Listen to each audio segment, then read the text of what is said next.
Shalom. ஆண்டவராய் இயேசு கிறிஸ்துவின் நாமத்தில் உங்கள் அனைவருக்கும் எங்களுடைய அன்பின் வாழ்த்துக்கள். இந்த உலகத்தில் நம்முடைய அந்த நிலைப்பாடு என்பது தேவனுக்குள்ளாக ஆணித்தரமாய் பதிந்திருக்க வேண்டும். அது மட்டுமல்ல, யாருக்காகவும் நாம் தேவனுடைய வார்த்தையோ நம்முடைய நிலைப்பாட்டையோ மாற்றக்கூடாது என்பதை நாம் அறிந்திருக்கிறோம். யோசேப்பு எங்கே போகிறார்? எகிப்திற்கு போகிறார். எகிப்தில் போய் பார்வோனுடைய அந்த அரண்மனையிலே ஒரு மிக உயர்ந்த பதவியும் அதிகாரத்தையும் அடைகிறார். எகிப்தியர்கள், எபிரேயர்கள், இந்த ரெண்டு பேருக்கு இருக்கிற விஷயம் என்னன்னு கேட்டிங்கன்னு சொன்னால், எகிப்தியர்களுக்கு எபிரேயர்களை பிடிக்காது. எகிப்தியரை பொறுத்தவரை எபிரேயர்கள் ஒதுக்கப்பட்டவர்கள். இப்போ யோசேப்பினுடைய சகோதரர்கள் எங்கே வருகிறார்கள்? எகிப்திற்கு வருகிறார்கள். எகிப்தியரை பொறுத்தவரை யோசேப் எகிப்தியன்.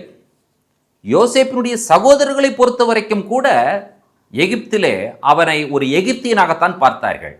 சூழ்நிலையிலே என்ன நடந்தது என்பதை ஆதியாகமம் 43:32 நாம் வாசிக்கிறோம்.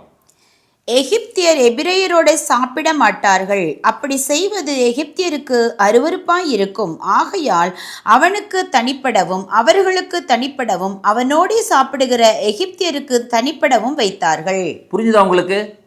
எகிப்தியருக்கு தனியா, எபிரேயருக்கு தனியா, ரெண்டு பேரும் ஒன்றா கலக்கவே மாட்டார்கள். இப்போ இங்கே நடக்கிற விஷயம் என்னன்னு கேட்டிங்கன்னு சொன்னால், யோசேப்பை எகிப்தியன் நினைத்து யோசேப்பிற்கு தனியாக கொடுக்கிறார்கள், யோசேப்பினுடைய சகோதரர்களுக்கு தனியாக கொடுக்கிறார்கள். ஒரு சூழ்நிலையில் என்ன நடந்தது என்று சொன்னால், சகோதரர்கள் எல்லாரும் எகிப்திற்கு வந்து விட்டார்கள். இப்பொழுது இவர்களை பார்வோனிடத்தில் அறிமுகப்படுத்த வேண்டும். யோசேப்பு ஒரு விஷயத்தை தெளிவாக சொல்லுகிறார்.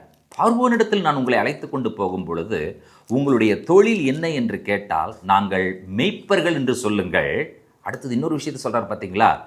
எகிப்தியருக்கு மெய்ப்பர்கள் அருவருப்பானவர்கள் என்று சொல்லப்பட்டிருக்கிறது. இப்போது எகிப்தியருக்கு மெய்ப்பர்கள் அருவருப்பானவர்கள் என்பது தெரியும். ஆனால் நீ அதை சொல்லணும், அதை மறைக்காத, அதை சொல்லு.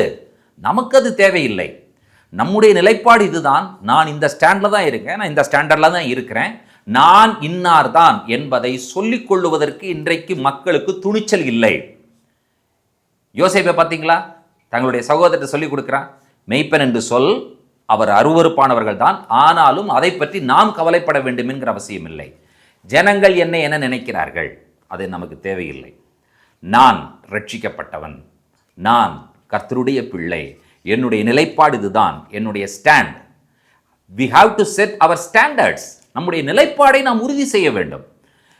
வசனம் சொல்லுகிறது, இந்த உலகத்திற்கு ஒத்த வேஷம் தெரியாமல் நம்ம பார்த்தீங்கன்னு சொன்னால், ஆளுக்கு தகுந்த மாதிரி நம்ம வேஷம் போடக்கூடாது. எகிப்தியனுக்கு, அவனுக்கு, இவனுக்கு என்று சொல்லி இல்லை, நான் ரட்சிக்கப்பட்டவன் தான் என்கிற விஷயத்தில் நாம் உறுதியோடு இருந்து நம்மளுடைய ஸ்டாண்டர்டை நம்ம செட் பண்ணி மக்களுக்கு சொல்லும் பொழுது, நான் இதை செய்ய மாட்டேன் என்று சொன்னால் செய்ய மாட்டேன், நான் சாப்பிட மாட்டேன் என்று சொன்னால் சாப்பிட மாட்டேன், நான் இதை உடுத்த மாட்டேன் என்றால் உடுத்த மாட்டேன், இப்படிப்பட்ட நிலைப்பாட்டோடு நாம் வாழும் பொழுது கர்த்தர் நம்மையும் நம்முடைய குடும்பங்களையும் நம்முடைய தலைமுறைகளையும் ஆசீர்வதிக்கிற தேவனாய் இருக்கிறார்.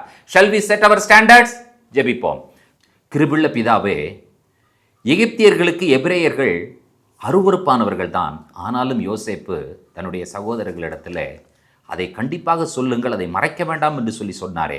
எங்களுடைய நிலைப்பாடு இதுதான் என்பதை உலகத்திற்கு தைரியமாய் எடுத்து சொல்லக்கூடிய ஆணித்தரமான ரட்சிக்கப்பட்ட விசுவாசிகளாய் இந்த உலகத்தில் நாங்கள் வாழ கர்த்தர் எங்களுக்கு உதவி செய்வீராக. அதன் மூலமாய் ஆண்டவரே, நாங்கள் தேவனுடைய பிள்ளைகளாய் இந்த உலகத்திற்கும் சபைக்கும் சமுதாயங்களுக்கும் ஆசீர்வாதம் உள்ளவர்களாய் மாற கர்த்தர் எங்களுக்கு உதவி செய்வீராக. இயேசு கிறிஸ்துவின் நாமத்தில் பிதாவே, ஆமேன், ஆமேன். இந்த நாளை ஆண்டவர் நமக்கு ஆசீர்வாதமாக்கி தருவாராக. ஷலோம்.